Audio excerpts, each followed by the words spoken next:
शिष्यवृत्ती परीक्षेचे सलग आपण 9 प्रकरणं पाहिलेले आहेत इंग्रजी विषयाची आणि ती तुम्हाला चांगल्या पद्धतीने समजलेली आहेत. आज आपण आणखी एक नवीन प्रकरणाची सुरुवात करणार आहोत, ज्या प्रकरणाचं नाव आहे डिक्शनरी स्किल.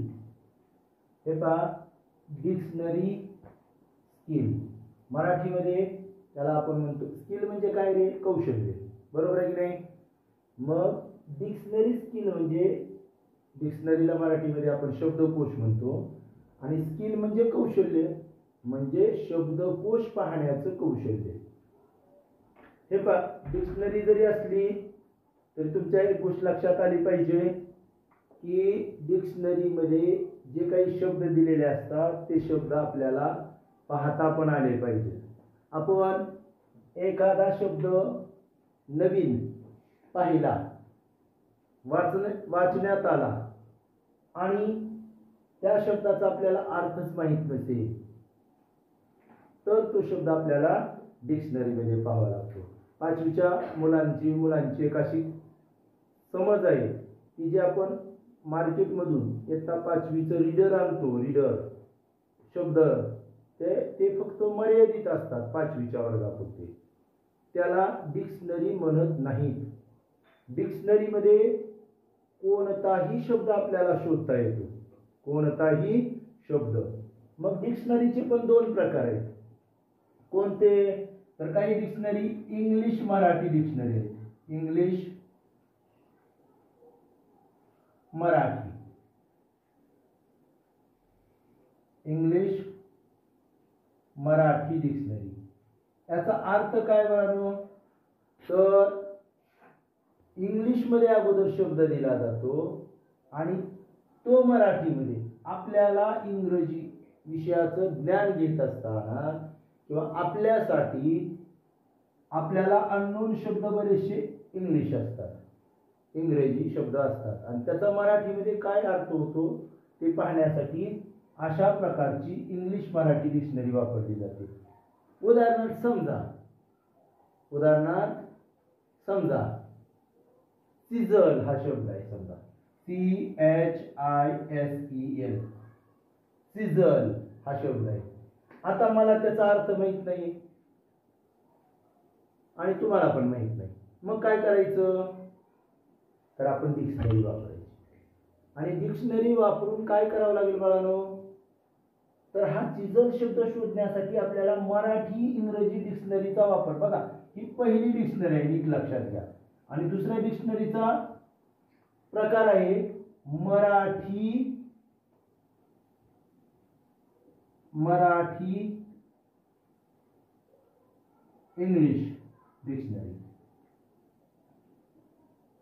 आता बघा, हा शब्द शोधायचा आहे, हा इंग्रजीमध्ये शब्द आहे आणि तो मला मराठीमध्ये येत नाही, मला येत नाही, तुम्हाला येत नाही, असं गृहीत धरा, दोघांना पण येत नाही. मग आपण हा इंग्रजी मधला शब्द आहे, मग तो आपण इंग्लिश मराठी डिक्शनरी मध्ये पाहणार. इंग्लिश मराठी, इंग्लिश शब्द आहे तो आपण इंग्लिश मराठी डिक्शनरी मध्ये पाहणार. आता याच्यामध्ये या डिक्शनरीचा विचार केल्यानंतर तिथं पहिल्यांदा ए पासून ते झेड पर्यंत असे अल्फाबेटिकल शब्द दिलेले असतात. म्हणजे सुरुवातीला जर सुरुवात केली तर ए पासूनच सर्व शब्द ए पासूनच असणार, ए पासून जेवढे शब्द आहेत तेवढे दिले जातात. ए संपल्यानंतर पुन्हा बी पासून शब्द सुरू होतात, बी चे सर्व शब्द दिले जातात. त्यानंतर सी या अक्षरापासून सुरुवात होणारे शब्द असतात. असं करत करत झेड पर्यंतचे सर्व शब्द दिले जातात.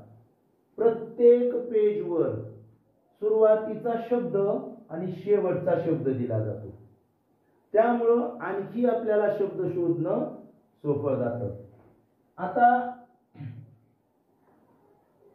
हे आपण सिजल या शब्दाचा विचार करताना मी काय करणार, समजा इथे मी डिक्शनरी, माझ्याकडे दुसऱ्या नाही नवनीतच्या 2 डिक्शनरी. हे बघा, ही नवनीतची, बघा ही पण नवनीतची आहे आणि ती पण नवनीतचीच आहे.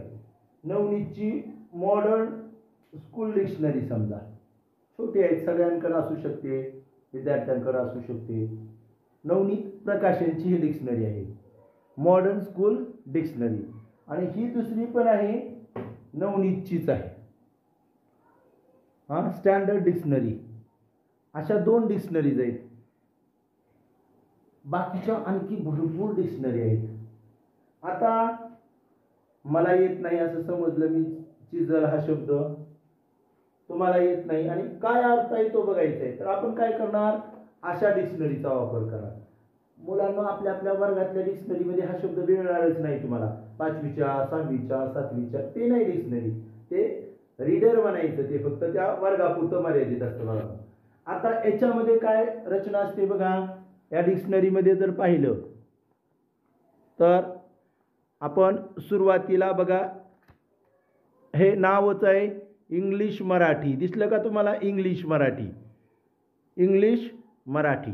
मग आता त्यानंतर बघा, इथं सुरुवातीला आपल्याला ए दिलेला आहे लेटर. आता इथं ए पासून सुरुवात होणारे सगळे शब्द दिसतील तुम्हाला, ए पासून. All words are start from A अक्षरापासून सुरुवात होणारे. त्यानंतर हे सगळे ए अक्षरापासून सुरुवात झालेले शब्द आहेत बघा. या ठिकाणी इथं सुरुवातीला आणि इथं शेवटचा शब्द, अशा पद्धतीने डिक्शनरीमध्ये रचना असते. त्यानंतर बघा, ए झाल्यानंतर आपल्याला लक्षात येईल, एचे शब्द आणखी संपलेले नाहीत, एचे शब्द आणखी पण संपलेले नाहीत, हे एचे शब्द आहेत आणखी. इथं बघा, पहिला ॲटमॉस्फेअर, इथं शब्द तुम्हाला ॲटमॉस्फेअर दिसेल, वर लिहिलेला आहे, हा सुरुवातीचा ॲटमॉस्फेअर. आणि इकडं लिहिलेला आहे AUNT, आणि तो शेवटचा शब्द असतो, तिथला शेवटचा शब्द दिसतोय का तुम्हाला बघा, डिक्शनरीमध्ये शेवटचा शब्द आहे AUNT. म्हणजे अशी रचना असते, एचे शब्द आहेत. त्यानंतर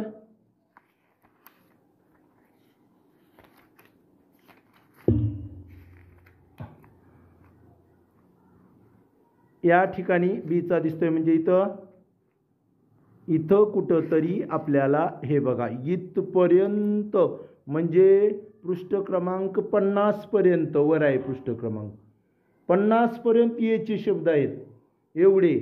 आणि इथं मात्र पुन्हा बी लेटर लिहिले, बीचे शब्द सुरू झाले, म्हणजे अल्फाबेटिकल असतात. आता मला शब्द शोधायचा आहे सिजल.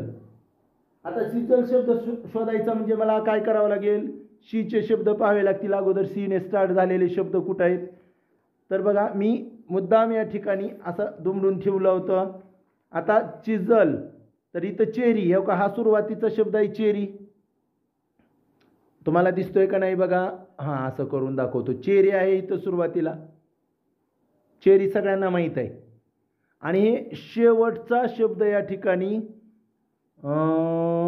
सिजल आहे, हे बघा, या ठिकाणी बघितलं तर तुम्हाला शेवटी दिसेल सिजल आहे का, सिजल. मग सिजल म्हणजे काय दिलं इथं, छनी म्हणलंय त्यांनी. छनी माहीत आहे का नाही तुम्हाला, छनी, दगड फोडून आपण त्यापासून दगडाचे काहीतरी मूर्त्या, आकार, उकळ काय काय बनवतात, ते छनी. आता बघा, हा चिजल या शब्दाचा अर्थ काय माहिती आहे का, छनी. याचा उच्चार नीट बघा, याचा उच्चार चिजल, चिजल. या शब्दाचा उच्चार आहे चिजल. त्यानंतर त्यांनी काय दिलेलं असतं बघा, तिथं चिजल झाल्या आपल्याला हे उच्चार दिल्याबरोबर हा उच्चार दिला आणि पुन्हा यन लिहिलेला असतं. यन म्हणजे ही काय असते, ह्या शब्दाची जात असते. जात म्हणजे part of speech, noun, pronoun, verb, adverb, adjective, conjunction, interjection, हे जे आहेत की नाही, त्याला म्हणतो आपण पार्ट ऑफ स्पीच. मग यन लिहिलं म्हणजे ते नाव नाही, छनी नाव नाही का, आपण छनी असं म्हटलंय, पण छनी म्हणतो ना आपण. आणि त्यानंतर याचा अर्थ असतो बाळांनो, छनी. लोखंडाची असते ती. त्यानं दगडाला व्यवस्थित आकार देण्याचा प्रयत्न केला जातो. आणि त्यानंतर अशा प्रकारची काही एक्झाम्पल्स दिली जातात, जर असतील तर नाऊनची एक्झाम्पल्स दिली जातात. आता बघा, एक गोष्ट लक्षात घ्या, इंग्लिश मराठी डिक्शनरीचा आपण वापर करतो, त्यामध्ये आपल्याला कोणताही शब्द पाहायला मिळतो. पण काय होतं माहिती आहे का, कधी कधी आपल्याला मराठी शब्दाला इंग्रजी शब्द सापडत नाही. बरोबर आहे का नाही? मराठी शब्दाला एखादा शब्द असतो आणि त्याला आपल्याला मराठीत येतं पण इंग्रजीतच येत नाही. बरोबर? समजा आपल्याला लक्षात घ्या, गाळणी हा शब्द पाहिजे. गाळणी, गाळणी हा शब्द पाहिजे. आता माझ्याकडे मराठी इंग्रजी डिक्शनरी नाही आहे ती, ही पण डिक्शनरी मार्केटमध्ये मिळते. हे असल्यावर आपल्याला आणखी सोपं जातं बरं का व्यवहारामध्ये इंग्रजी शिकण्यात. मग गाळणी, गाळणी हा शब्द तर मला इंग्रजीमध्ये शोधायचा आहे. आता बघा, मग तिथं काय असतं, जसं मराठी अल्फाबेटिकल आहेत की नाही शब्द, तसे मराठी इंग्रजीमध्ये इंग्रजी अल्फाबेटिकल जसे असतात तसे इथं मराठी अल्फाबेटिकल असतात. मराठीतून म्हणजे कसं, पहिल्यांदा सगळे अचे शब्द, अ न सुरुवात होणारे सगळे, पुन्हा आचे शब्द, नंतर ईचे शब्द. मग आपल्याला कशाचा शब्द पाहावा लागेल रे? ग चा शब्द. त्याच्यामध्ये आपल्याला गाळणी सापडेल कुठे तर. आणि गाळणी म्हणजे त्याला स्टेनर म्हणतात, STAINER. स्टेनर, स्टेनर कुठेतरी आपल्याला मग तो शब्द सापडेल. हे तुम्हाला डिक्शनरी बद्दल सांगितलं. पण नीट लक्षात घ्या, आता याच्यावरूनच डिक्शनरी स्किल म्हणजे डिक्शनरी मधील शब्द शोधण्याचं कौशल्य आपल्याला प्राप्त होतं. नाही तर तुम्हाला डिक्शनरी मध्ये लवकर शब्द सापडणार नाही. मग काय अर्थ आहे डिक्शनरी असून पण? म्हणून ते पण एक कौशल्य आहे. डिक्शनरी मध्ये शब्द कसा शोधायचा ते एक कौशल्य आहे. आणि आता त्याच्यामध्ये हे बघा, मी या ठिकाणी डिक्शनरी मध्ये नेमकं काही गोष्टी असतात ते पहा. एक तर correct order of entries in the dictionary म्हणजे शब्दकोशातील शब्दांचा योग्य क्रम. आता शब्द लिहिताना प्रत्येक, इथं लिहिलेला आहे आपण बघा, या ठिकाणी एक शब्द लिहिलेला आहे त्या डिक्शनरी मध्ये, इंग्लिश मराठी डिक्शनरी मधला. इथं काय, चिजल. चिजल म्हणजे काय, छडी. तर मग शब्द लिहिताना पण त्याला योग्य क्रम असला पाहिजे. म्हणजे अल्फाबेटिकल ऑर्डर वेगळं प्रत्येक शब्द लिहिताना. पहिल्यांदा काय असतो शब्दामध्ये, तुम्हाला जर दाखवायला गेलो तर समजा एक शब्द चिजल दाखवला तर तुम्ही हे बघा, चिजल हा शब्द मी दाखवतो, शेवटचा शब्द आहे बाळांनो, लक्षात घ्या. हे डिक्शनरीवरचा शेवटचा शब्द आहे. आणि तो शब्द दिसतोय तुम्हाला, चिजल लिहिलंय, त्यानंतर एन लिहिलंय, पुढे लिहिलंय पट्टासी किंवा छिनी लिहिलंय. मी मात्र छन्नी लिहिलंय आपल्याला कळावं म्हणून लिहिलंय की नाही.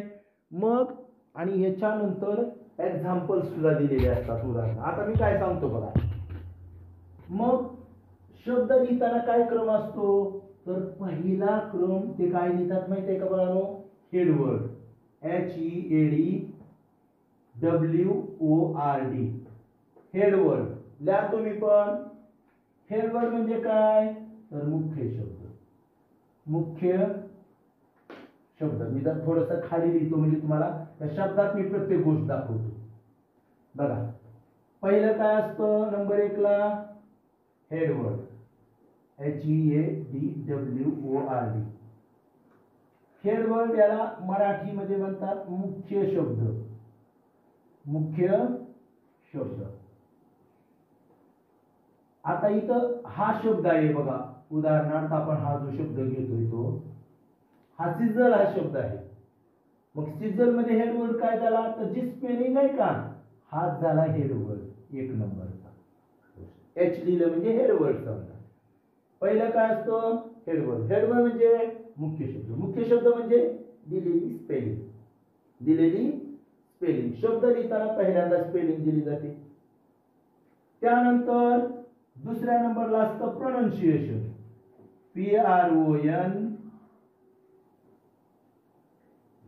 PRONUNCIATION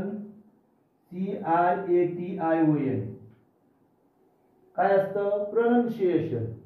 प्रोनन्शिएशन म्हणजे काय? तर उच्चार.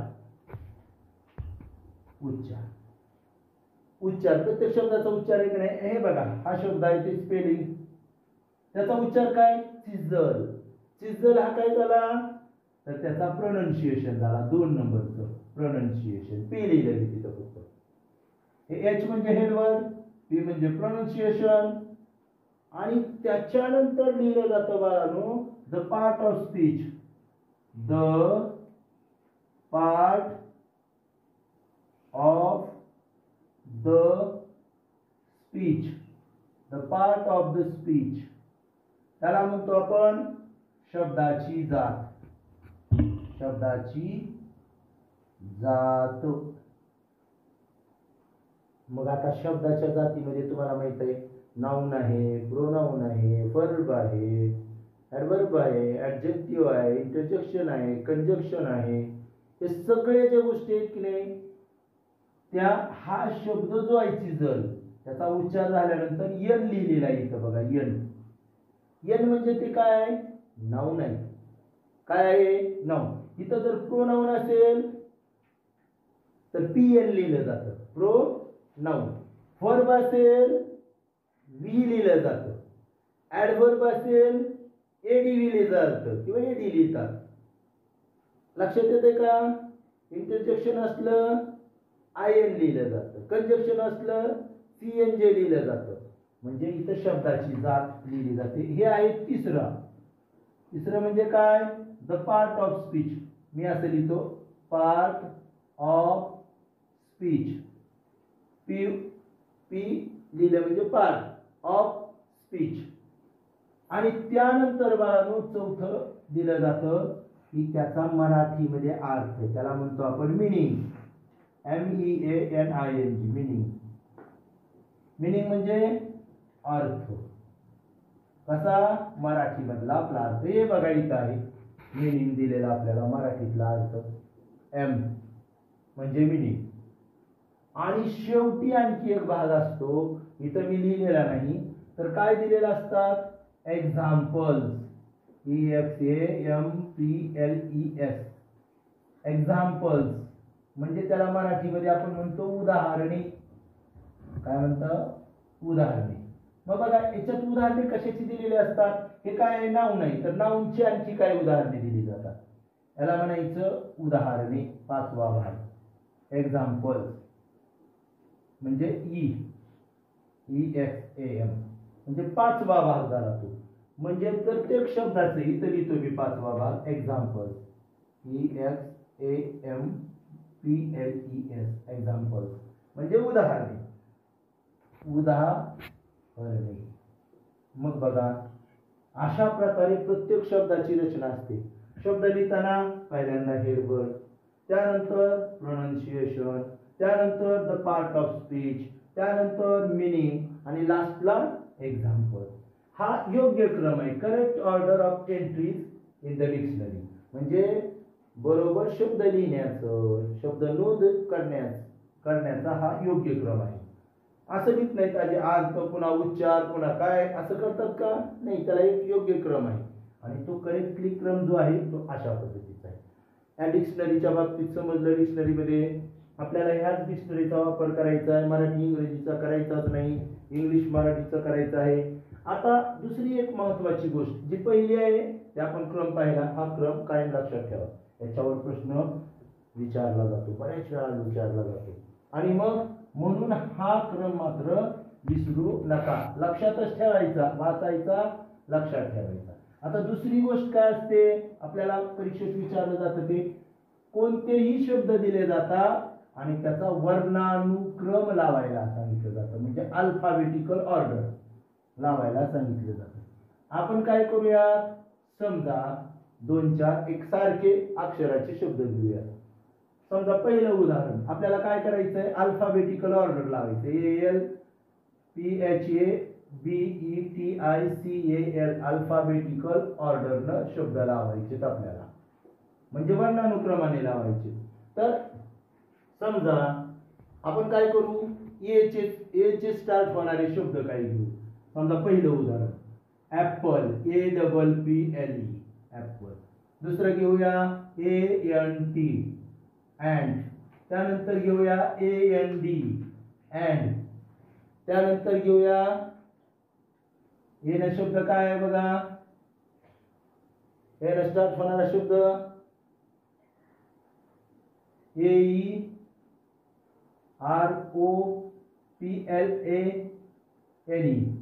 एरोप्लेन. त्यानंतर शब्द घेऊया AIR इयर. बस झाले. किती शब्द लिहिलेत आपण इथं आता? 5. बरोबर. तर या 5 शब्दाचा आपल्याला अल्फाबेटिकल ऑर्डरनं लावायचं. आता नीट बघा बरं का, मी एकदा सांगितलं, 2 उदाहरणं घेतले की तुम्ही चुकलं नाही पाहिजे.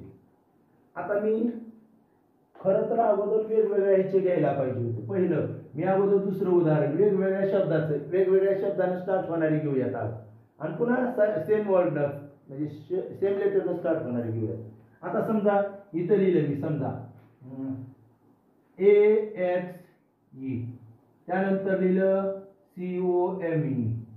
त्यानंतर लिहिलं JEBRA. त्यानंतर लिहिलं MONKEY. त्यानंतर लिहिलं LAST. 1 2 3 4 5 झाले. किती शब्द पुन्हा एकदा समजलं का? 10 सुद्धा तुम्ही किती शब्द लावू शकता अल्फाबेटिकल ऑर्डर.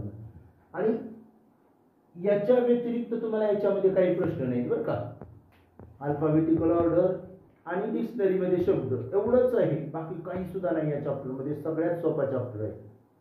फक्त एकदा स्किल महत्वाचं आहे ना, स्किल पाहिजे. काय करायचं ते समजलं पाहिजे, कसं पाहिजे ते. स्किल फार महत्वाचं आहे. कुठल्याही गोष्टीमध्ये जर स्किल असेल तर ते काम आपल्या त्या ज्या व्यक्तीकडे स्किल आहे त्या कामाचं त्याच्याकडून चांगलं आणि लवकर काम होतं. आपल्याला पण स्किल प्राप्त झालं पाहिजे.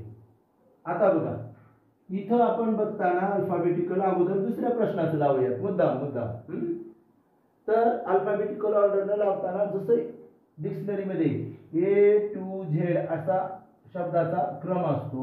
अगोदर A चे शब्द, नंतर B चे, नंतर C चे, नंतर D चे. तसे इथं पण आपण स्टार्टचा अगोदर अक्षर बघायचं लेटर. या ठिकाणी A आहे, इथं C आहे, इथं Z आहे, इथं M आहे, इथं L आहे. मग मला सांगा ABCD मध्ये पहिल्यांदा कोणतं लेटर येतं? A. मग A न स्टार्ट होणारा शब्द आहे तो 1 नंबरला ची.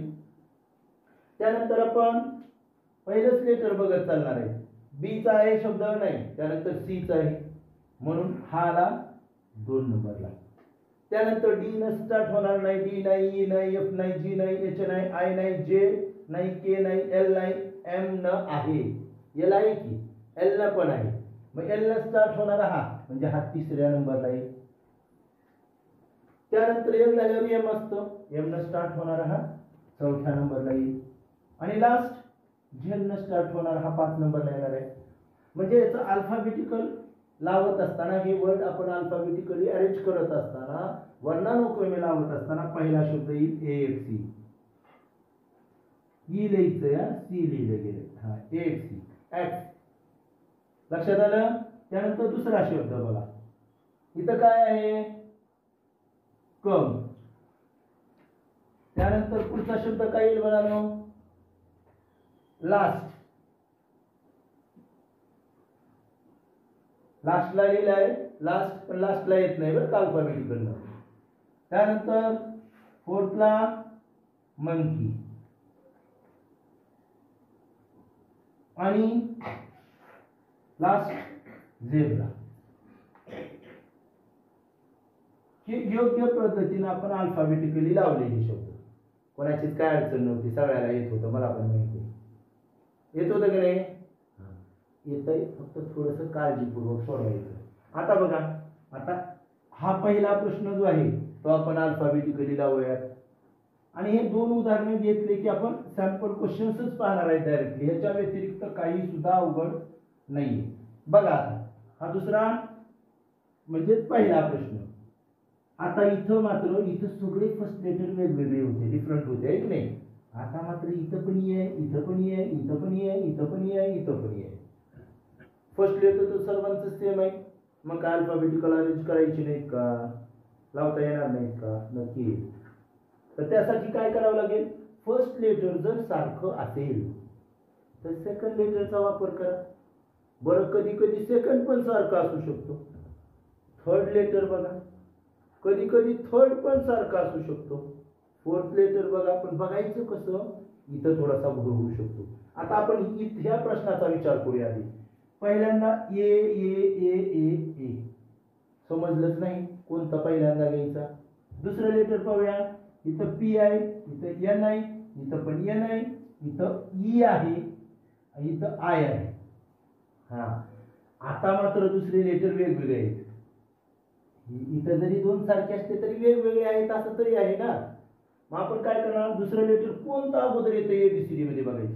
पी अगोदर येत आहे का, एन येत असतं का, ई येतं का, आय येतं. तर एबीसीडी म्हणताना बघा A B C D E, म्हणून नंबर पहिला एरोप्लेनचा.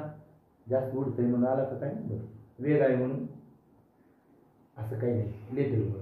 आता बघा त्यानंतर ई झाल्यानंतर एफ जी एच आय आहे ठीक आपल्याला. मग याचा आला 2 नंबर. एरोप्लेन एअर मध्ये उडतं म्हणून आला का काय 2 नंबर, असं काही नाही बरं का. त्यानंतर आय झाल्यानंतर काय असतं रे, J K L M N M N, पुन्हा ओ आणि पुन्हा पी, म्हणजे पी शेवटी येणार आहे, लक्षात घ्या. आता या दोघांपैकीच आपल्याला तिसरं काढायचं आहे, शोधायचं आहे. अँड अगोदर आहे का अँड अगोदर आहे, तर ह्या दोघांची सेम सेम लेटर झाली की नाही, सेम सेम. मग त्याच्यातलं तिसरं बघा की सेम आहे, तर ह्या दोघातलं बरं का, ह्याच्याकडे जायचं नाही आता, कारण ह्या दोघांचं दुसरं लेटर ये नाही. इथलं पी आहे, पी तर उशिराच येणार आहे, हा शब्दच उशिरा येणार आहे या दोघांपैकी. एन बघा, हे तिसरा आहे तर टी आहे आणि इथं मात्र डी आहे. मग एबीसीडी मध्ये कोणता अगोदर येत आहे, नक्कीच डी येत आहे. डी येत आहे म्हटल्यानंतर ह्याचा नंबर आला 3. लगेच ह्याचा नंबर देऊन टाकायचा, ह्या दोघांना बघत बसायचं नाही. ह्याचा नंबर 4. बिचारा राहिला कोण, ऍपल. पहिल्यांदा आला आणि शेवटी राहिला, बरोबर. मग हे अल्फाबेटिकली अरेंज कसं करणार आपण, सुरुवातीला 1 नंबरला येणार aeroplane, A E R O P L N E, aeroplane. त्यानंतर काय येणार, 2 नंबरला इयर, ए आय आर. त्यानंतर 3 नंबरला अँड, 4 नंबरला अँट, आणि 5 नंबरला ऍपल. ए फॉर ऍपल म्हणायची सवय पहिल्यांदा येतं म्हणून, इथं नाही बघा पहिल्यांदा आलं. A for apple, B for ball, इथं नाही. अल्फाबेटिकल अरेंज करताना ऍपल हा शब्द तुम्हाला डिक्शनरीमध्ये पहिल्यांदा दिसणारच नाही.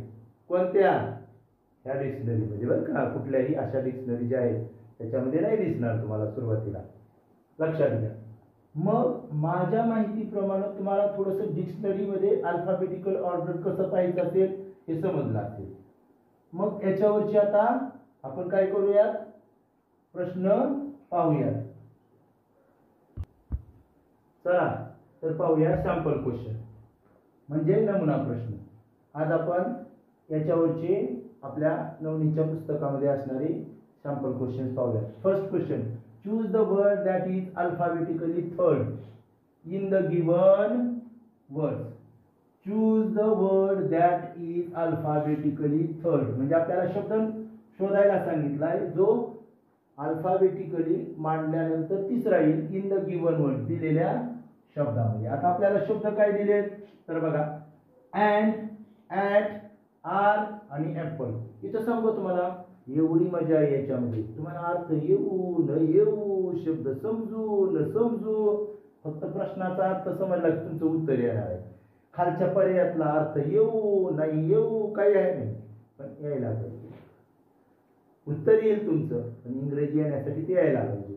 आता इथं अँड आहे, अँड म्हणजे आणि, मी काही देत नाही मराठीमध्ये कारण सोपी शब्द आहे.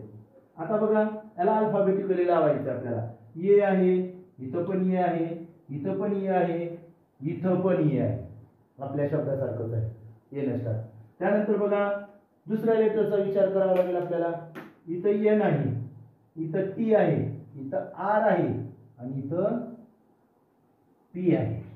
मग मला सांगा एबीसीडी मध्ये सगळे लेटर वेगवेगळे आहेत. आता एबीसीडी मध्ये सुरुवातीला काय येतं?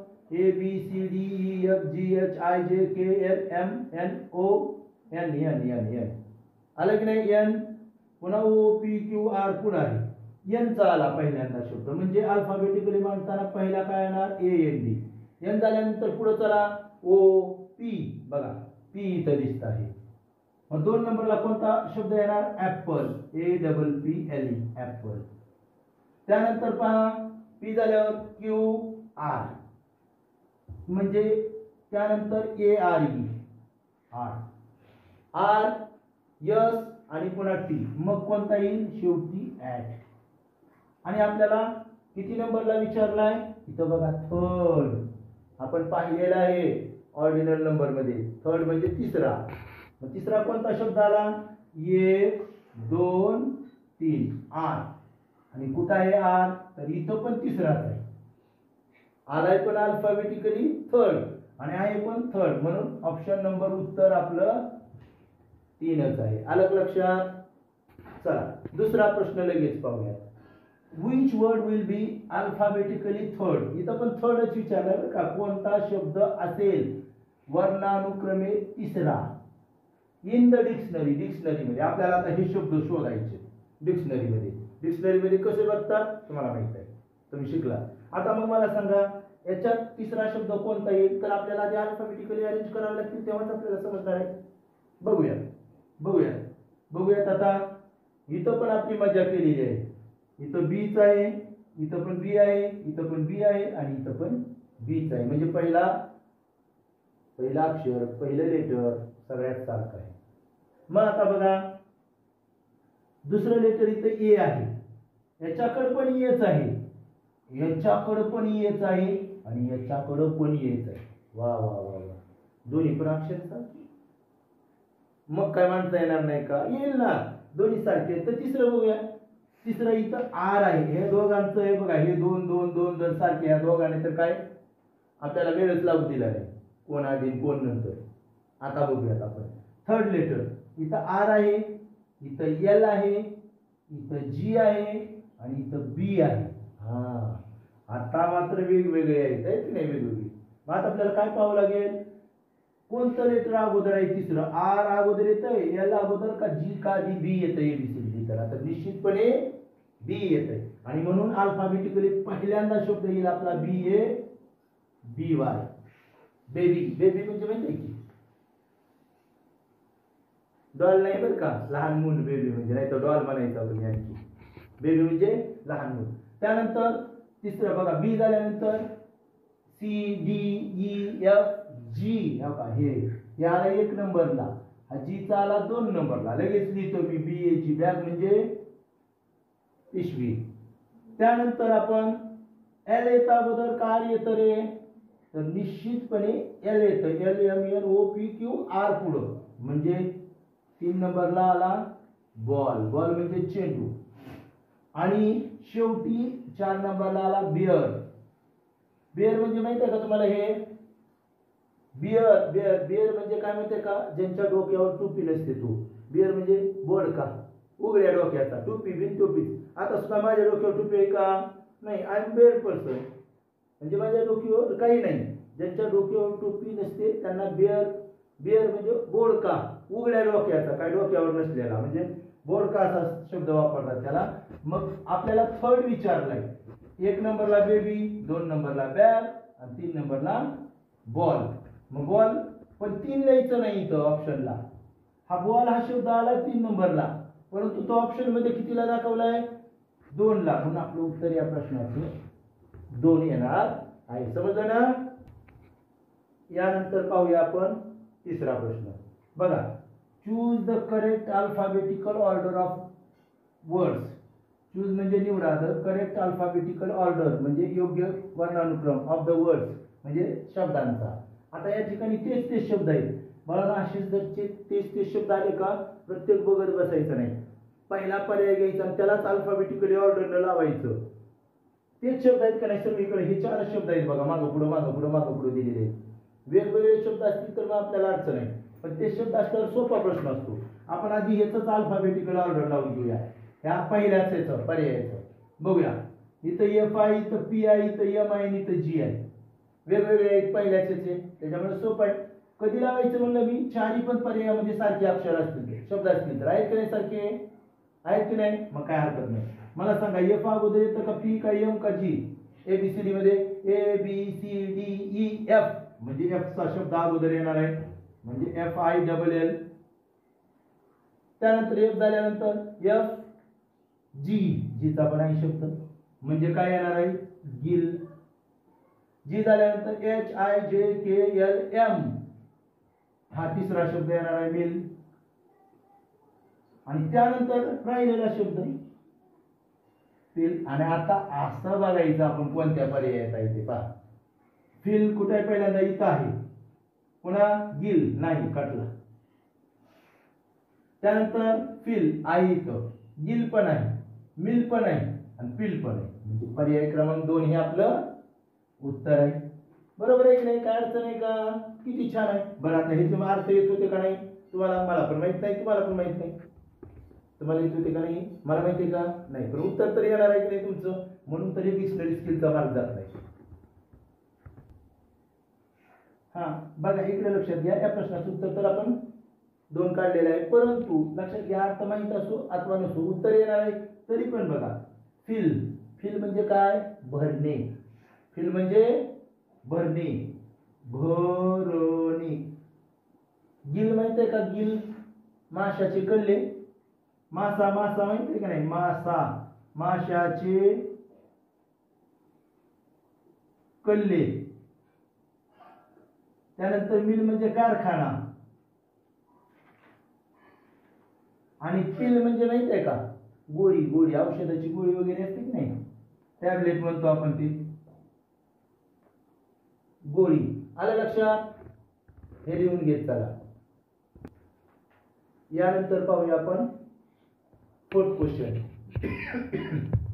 बघा काय आहे, which is the correct order of entries, म्हणजे which is the correct order of entries as per the list of words in the dictionary.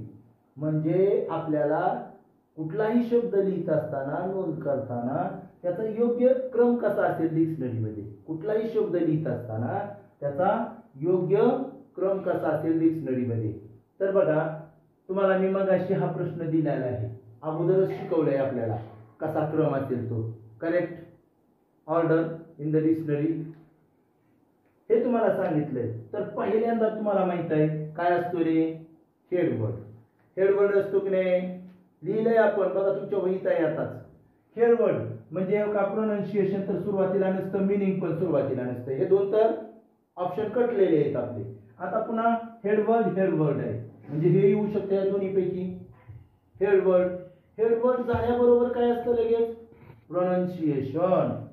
मग कुठं आहे प्रोनाउन्सिएशन, इथं आहे बघा. 1 नंबरचा हेडवर्ड, 2 नंबरचा प्रोनाउन्सिएशन. त्यानंतर काय असतं बाबांनो, तर द पार्ट ऑफ स्पीच असतं, म्हणजे 3 नंबर पण आहे इथं बरोबर. त्यानंतर काय असतं, तर मिनिंग असतं. तर ही 4 आहे.